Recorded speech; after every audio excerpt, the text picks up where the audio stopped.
ओम शांति। आओ करें प्रभु से बातें। प्रभु मेरा माता पिता, बंधु, सखा, साथी, सर्जन है। ये तो हम सभी जानते भी आए हैं और मानते भी आए हैं कि उस परम पिता परमात्मा की असीम कृपाओं से कोई भी परिस्थिति दूर हो सकती है।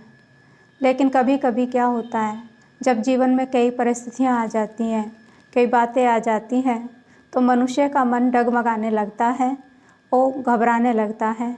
तो ऐसे समय में हमें कभी भी परमात्मा पर अपना अटूट निश्चय बनाए रखें और कभी भी घबराएं नहीं।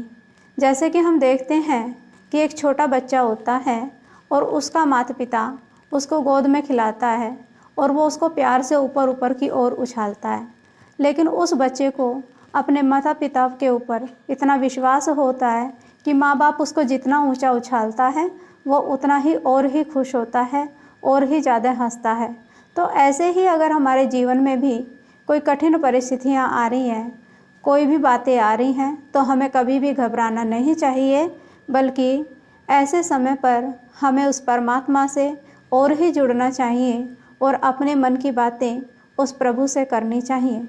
उसके लिए अगर हम चाहते हैं कि अपने जीवन में सदा सहजता और सरलता बनाए रखें, हर कार्य हमारा सहजता से हो जाए, हर कार्य में हमारी उन्नति हो, हम हर ऊंचाई को प्राप्त करें, हमारा भाग्य ऊंचे से ऊंचा हो जाए, हमारे घर में खुशहाली आ जाए, तो उसके लिए रोज़ प्रतिदिन उस परम पिता परमात्मा से बातें करें।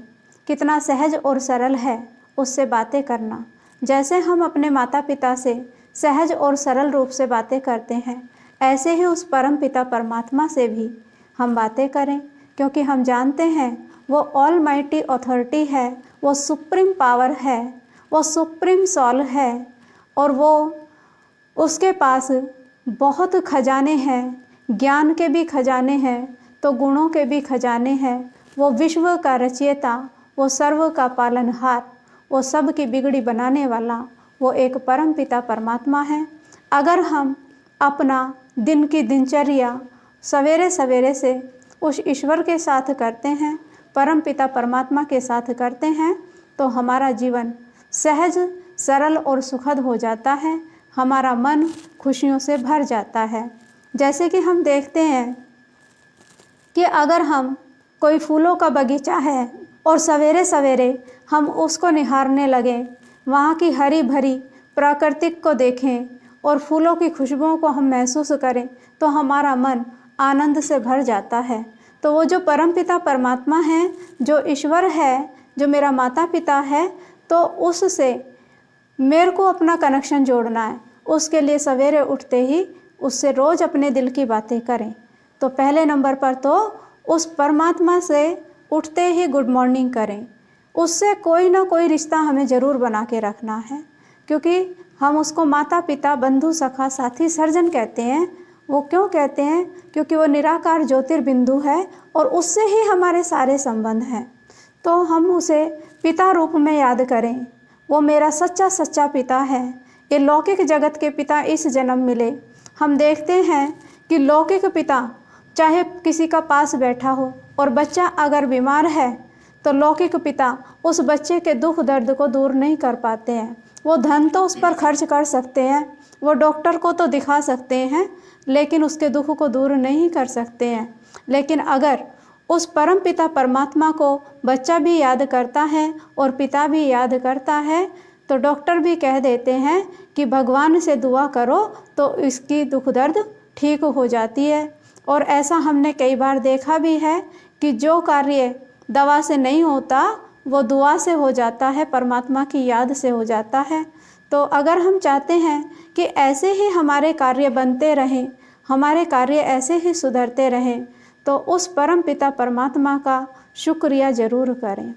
अपने मन के अंदर ये अपने जीवन का एक लक्ष्य बना लें, एक नियम बना लें कि उस प्रभु से, वो मेरा सच्चा माता पिता जो सदा ही मेरा इंतज़ार करता है, सदा ही मेरी ध्यान रखता है, उसका वरदानी हाथ सदा मेरे सर पर रहे। उसके लिए मुझे उससे कनेक्शन जोड़ना ज़रूरी है, क्योंकि हम देखते हैं कि दुनिया में अगर किसी के माता पिता बहुत दूर रहते हैं और बच्चा कहीं अलग रहता है और बच्चा अपने माता पिता की खैर खबर फ़ोन पर भी ना ले, क्योंकि दूर हैं तो रोज़ तो नहीं मिल सकते हैं, लेकिन अगर फ़ोन पर भी कनेक्शन ना रखें तो क्या बच्चे को इतना प्यार मिलेगा, क्या दुआएं मिलेंगी? तो उसके लिए माता पिता का और बच्चे का कनेक्शन होना ज़रूरी है। चाहे वो भले से ही एक दूसरे से कनेक्ट रहें, एक दूसरे की राय लेते रहें, तो उनका संबंध मजबूत होता है, उनका प्यार स्नेह सदा बना रहता है और वो सहज रूप से माँ बाप की दुआएं, माँ बाप की आशीर्वाद जो दिल से निकलती हैं वो उन बच्चों तक पहुँचती हैं और उनके कार्य बनते हैं। तो ऐसे ही भगवान का भी मुझे सवेरे सवेरे जिस घड़ी भी हम उठें उस घड़ी सबसे पहले उसको गुड मॉर्निंग करें प्यार से। बाबा आपका बहुत बहुत शुक्रिया जो आपने मुझे सवेरे सवेरे जगाया। छोटी छोटी बातों पे हमें भगवान का धन्यवाद करना है। आपने ये जीवन दिया, कितनी श्रेष्ठ जीवन दी, आपने मुझे अपना बनाकर आपने कमाल कर दिया। आपका वरदानी हाथ सदा ही मेरे सर पर है और मैं ज्ञान और गुणों से भर रहा हूँ। तो ऐसे ऐसे बातें करें। हमने कभी सोचा ना था इतनी सरल रीति हम भगवान से बात कर पाएंगे और उसको हम मिल पाएंगे। तो देखो जब हम ऐसे ऐसे बातें अपने मन से करते हैं तो हमारा मन खुशियों से भर जाता है। जैसे हम देखते हैं कि मिठाई होती है तो मिठाई का टेस्ट हमें पहले से मालूम है, तो जैसे ही हमने मिठाई का नाम लिया तो हमारा मन क्या हो जाता है, खुशियों से भर जाता है। तो जब हम उस ईश्वर को याद करते हैं तो इस संसार में सभी जानते हैं कि परमात्मा सर्वशक्तिमान है और वो हर इम्पॉसिबल कार्य को भी पॉसिबल कर सकते हैं, क्योंकि उस जैसी सत्ता और संसार के अंदर और कोई है ही नहीं। तो जब हम उससे ऐसे कनेक्शन जोड़ते हैं और रोज़ रोज़ आशीर्वाद उनके लेते हैं, सदा महसूस करें कि परमात्मा की वरदानी मूरत हाथ सदा मेरे सर पर है, तो उसके लिए सदा उसकी सीमत पर चलते रहें, उनको अपने सदा साथी बनाकर रखें, चाहे मित्र रूप में रखें, चाहे पिता रूप में रखें और चाहे भाई रूप में रखें। तो ऐसे उनकी दुआएं सदा ही हमें मिलती रहेंगी और हमारा जीवन खुशियों से भरपूर हो जाएगा और आने वाली परिस्थितियाँ वो ऑटोमेटिकली ही ख़त्म हो जाती हैं, दूर हो जाती हैं, हमारे पास नहीं आ सकती।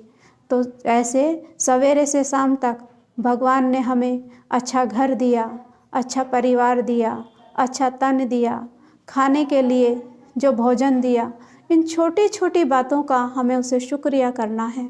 तो ये एक शुक्रिया शब्द से हम बहुत जीवन की ऊंचाइयों को पा सकते हैं और हमारे हर कार्य सहज और सरल रूप से बन जाते हैं और जिससे हमारा मन भी सदा खुशियों से भरा रहता है और पॉजिटिव एनर्जी आने से हमारा मन सदा ही सशक्त रहता है, बलशाली रहता है।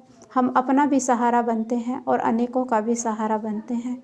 तो ऐसे उस प्रभु का सदा शुक्रिया करें। शुक्रिया प्रभु जो आपने मुझे इतनी सद्बुद्धि दी, आपने मुझे इतना ज्ञान दिया, आपने मुझे इतनी समझ दी।